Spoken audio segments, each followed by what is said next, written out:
Take an informal survey. Ask the people around you if they think Jesus was a good teacher, a priest, a prophet. You'll get all kinds of answers. Today on Truth for Life, Alistair Begg invites us to study a passage in the Bible that clearly identifies Jesus as the divine King.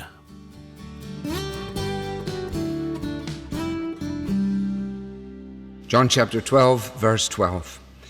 The next day, the great crowd that had come for the feast heard that Jesus was on his way to Jerusalem. They took palm branches and went out to meet him, shouting, "Hosanna! Blessed is he who comes in the name of the Lord. Blessed is the King of Israel." Jesus found a young donkey and sat upon it, as it is written, "Do not be afraid, O daughter of Zion. See, your king is coming, seated on a donkey's colt." At first, his disciples did not understand all this. Only after Jesus was glorified did they realize that these things had been written about him and that they had done these things to him. Now the crowd that was with him when he called Lazarus from the tomb and raised him from the dead continued to spread the word. Many people, because they had heard that he had given this miraculous sign, went out to meet him. So the Pharisees said to one another, "See, this is getting us nowhere. Look how the whole world has gone after him." Amen. I think it's in Luke to the Rock, a little book on understanding the Old Testament by Alec Mattia, that he suggests that we view the Bible, if we're trying to get a handle on it, as if it were in some ways a detective story, where you have all these various themes and plots interwoven through the unfolding story of the book, until finally somewhere near the end, all the pieces come together. Or he says you may want to think of it as a book with the answers at the back. Or perhaps as a two-act play. And if you come only for the first act and leave at half-time, then you're going to have to check about how it finished. And if you come only for the second half, then you're going to annoy people who were there for the first half, because you'll spend all the time saying, who is that character and why is he saying what he's saying? I think those things are helpful. They run concurrently with what many of us learned in Sunday school, namely that if we take our eyes off Jesus, we will quickly lose our way around the Bible. And in the Old Testament, Jesus is predicted. In the Gospels, Jesus is revealed. In the Acts, he is preached. In the Epistles, he is explained. And in the book of Revelation, he is expected.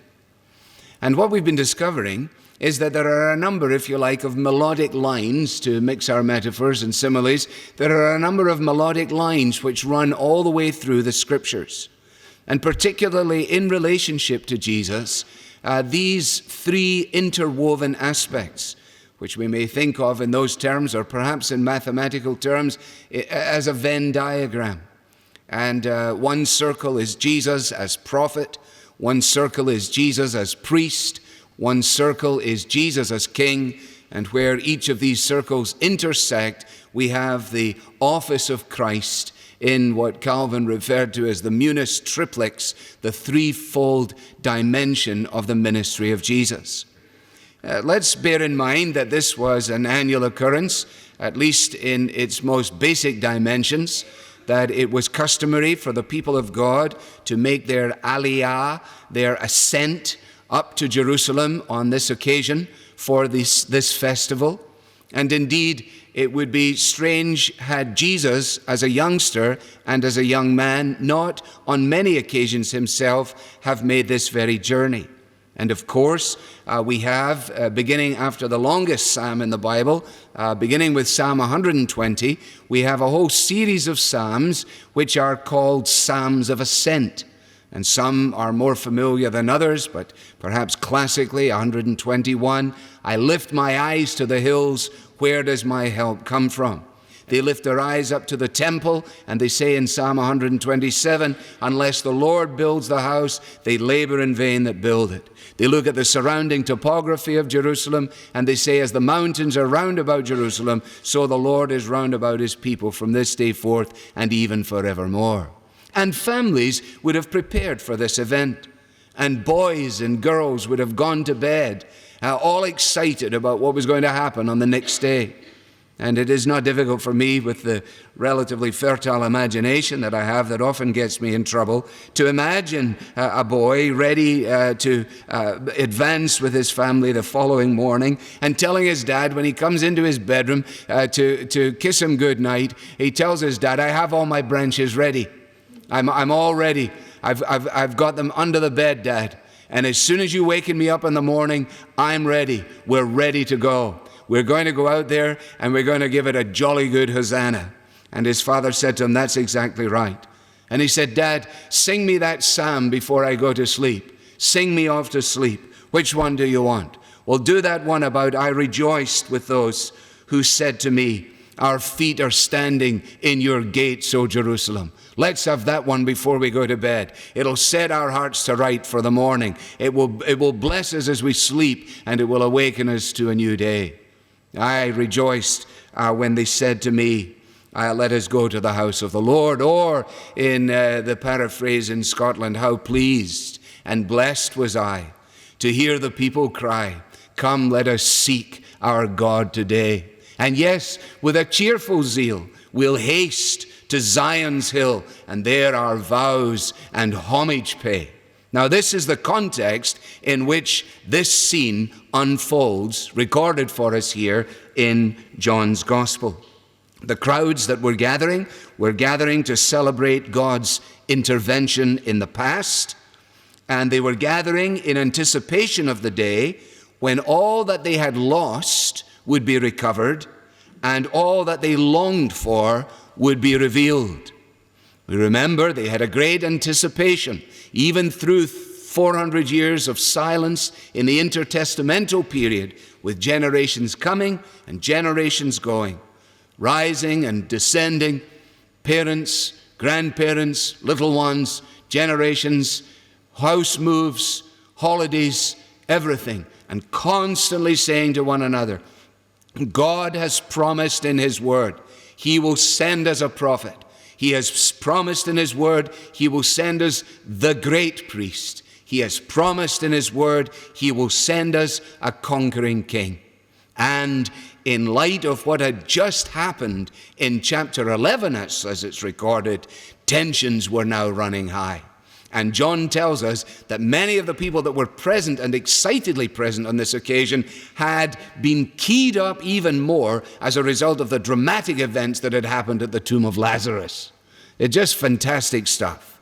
He had called out to Lazarus, and Lazarus had come out. And of course, the Pharisees were absolutely perturbed about this. And prophetically and ironically, there in verse 19, they said, this is absolutely hopeless. This is getting us nowhere at all. Look how the whole world has gone after him. And you know, the whole world has gone after him. The sense of God's Spirit in the northern hemisphere may not be just what it has been in the past, but in the southern hemisphere, it is significant. And in sub-Saharan Africa, in much of the chaos and bloodshed and anarchy, the moving of God is remarkable to report.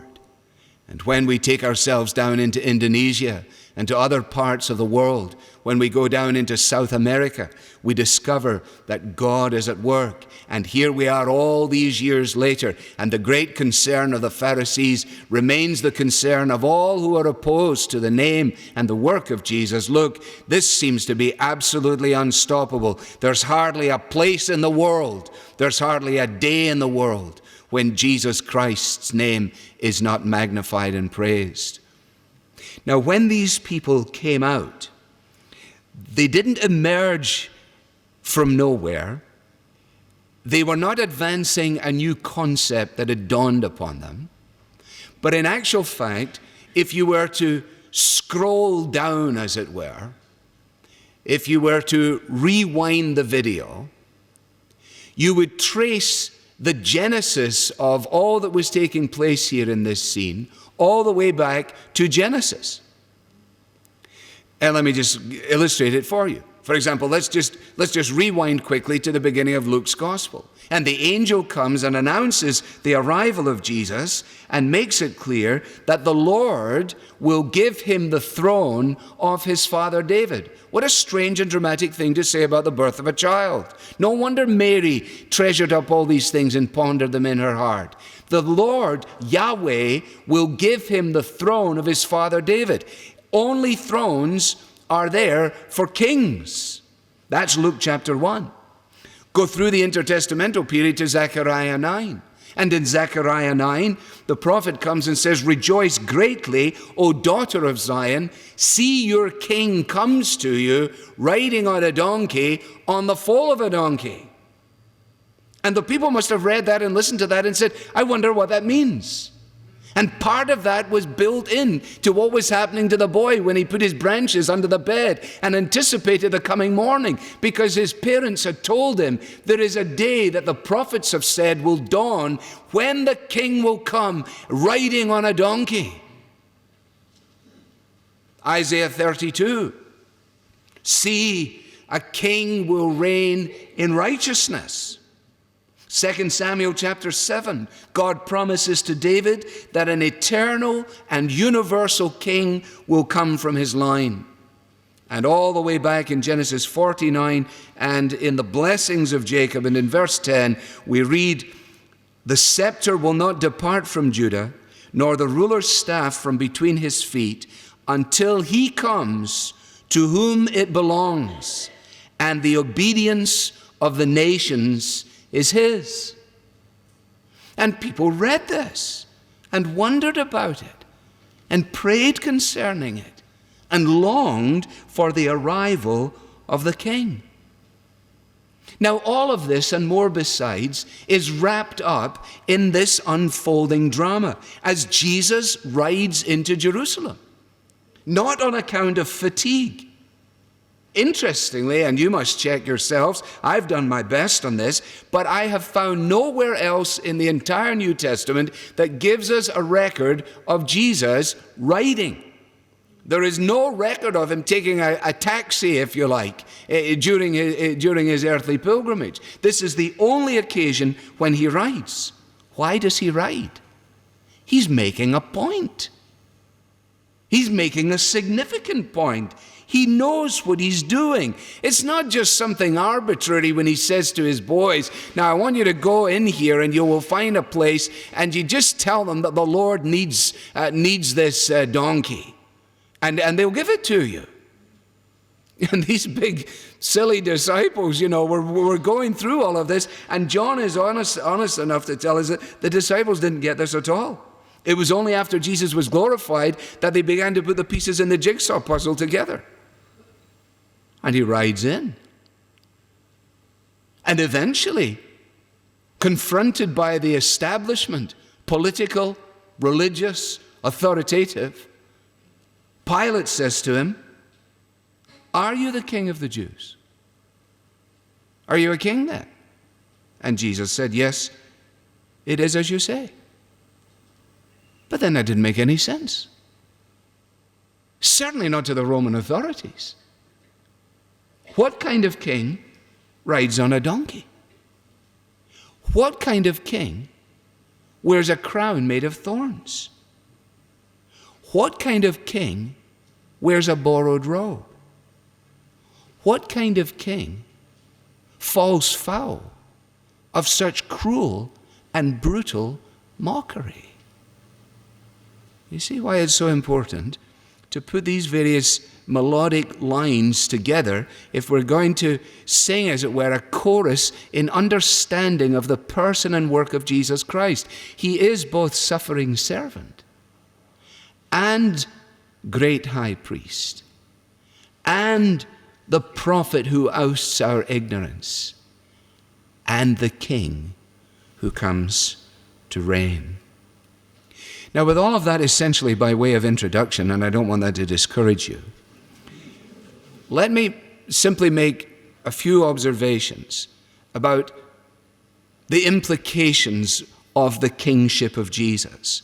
Thomas Watson, in his Body of Divinity, which I already recommended to you, writes as follows. He says, in subduing, Christ's kingly reign is seen in part in subduing us to himself, in ruling and defending us, and in restraining and conquering all his and our enemies.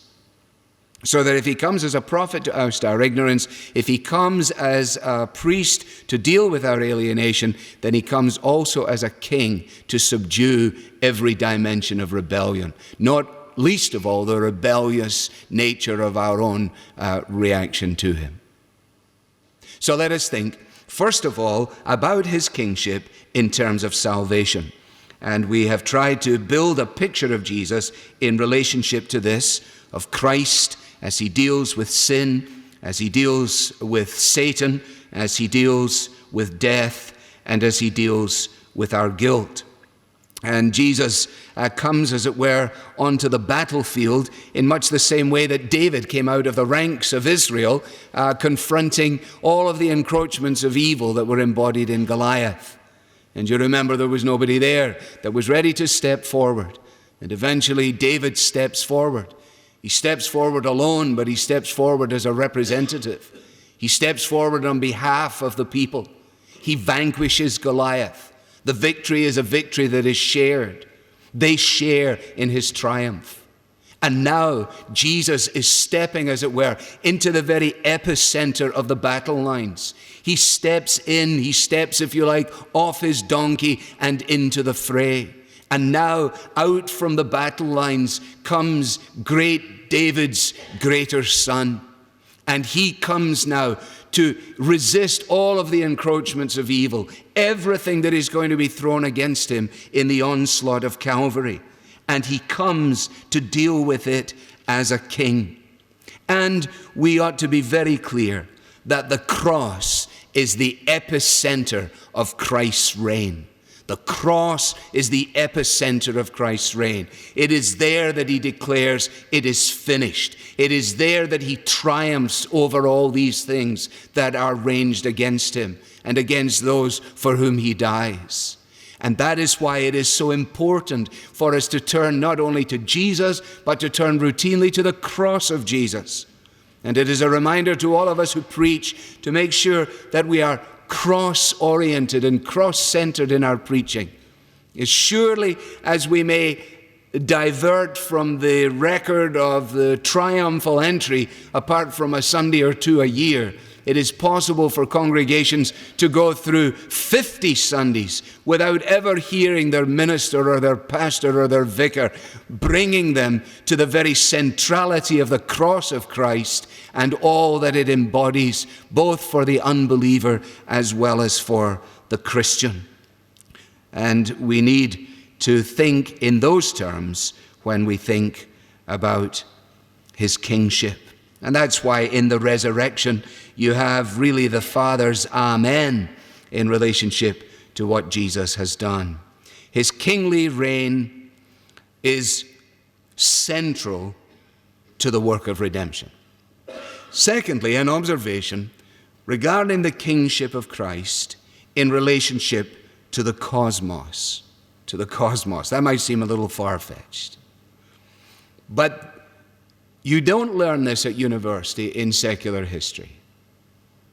But these are the facts. It is impossible to understand world history without an understanding of biblical history. Because the pivotal event of all of human history is in the cross of Christ.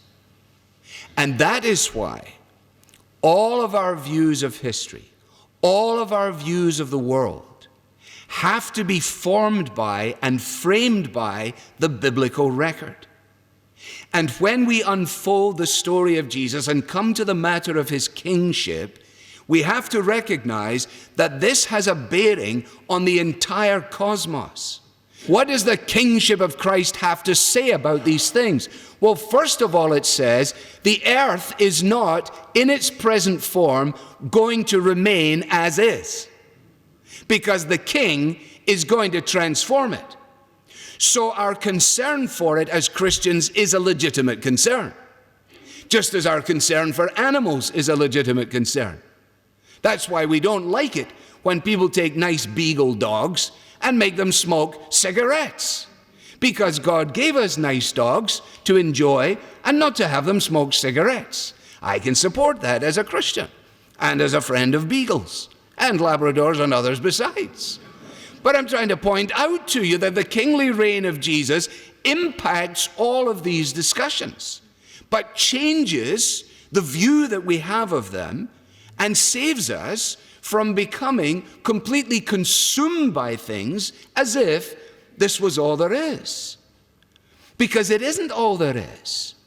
We are waiting for a day when there is a new heaven and a new earth in which dwelleth righteousness. That doesn't mean that I don't care about all of the beauty that I saw in, where is the place, Branscombe and Honiton and all the places I had ventured around this afternoon by myself on the narrowest roads I've been in for a very long time. But I looked over that and I said, God, you are so magnificent in putting such a fantastic place together. Why couldn't I live in a place like this, Lord? Look how fantastic this is. And then I reminded myself, well, one day I'll get to live in heaven. There will be a new earth, and I'm going to live on a new earth. And if he can make this coastline as nice as this in this fallen world, then goodness gracious, it's going to be fantastic when we get together in that context. So don't misunderstand me when I say what I'm saying. But interestingly, in America, they're now advancing Earth Day. Earth Day. Pretty soon you won't be able to do anything or say anything about Easter Day, but you can do just whatever you please concerning Earth Day. And it is routine on the weather forecast for the person's face to open up with the line, well, good evening, and let's see what Mother Nature has for us this evening. That is a routine introduction in America. It is the very threshold of an almost all-consuming pantheism.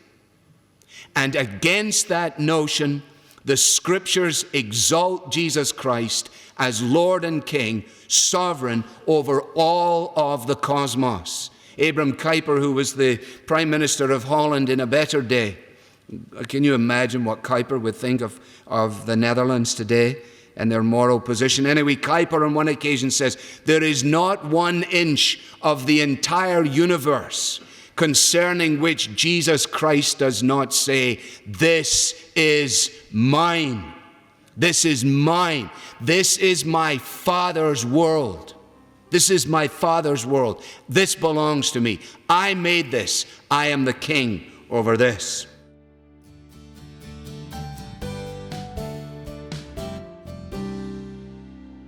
You're listening to the weekend edition of Truth for Life. We're midway through a message from Alistair Begg titled Divine King.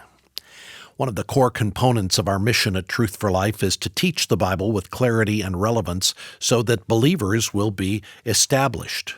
This process of cultivating followers of Jesus Christ is something we take very seriously because the Bible commands us to make disciples and be disciples.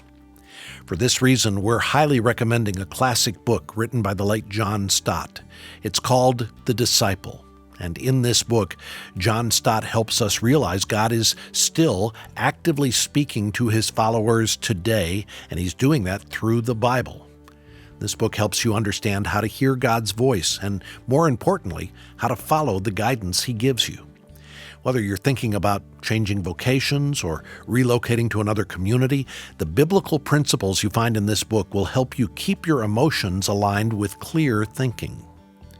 To learn more about the book, The Disciple, and how to request a copy, go to truthforlife.org/store. When Jesus rode into Jerusalem, he did so as a king. I'm Bob Lepine, hoping you can join us next weekend as Alistair helps us understand what Jesus' triumphal entry revealed about his divine role as king then and now. The Bible teaching of Alistair Begg is furnished by Truth for Life, where the learning is for living.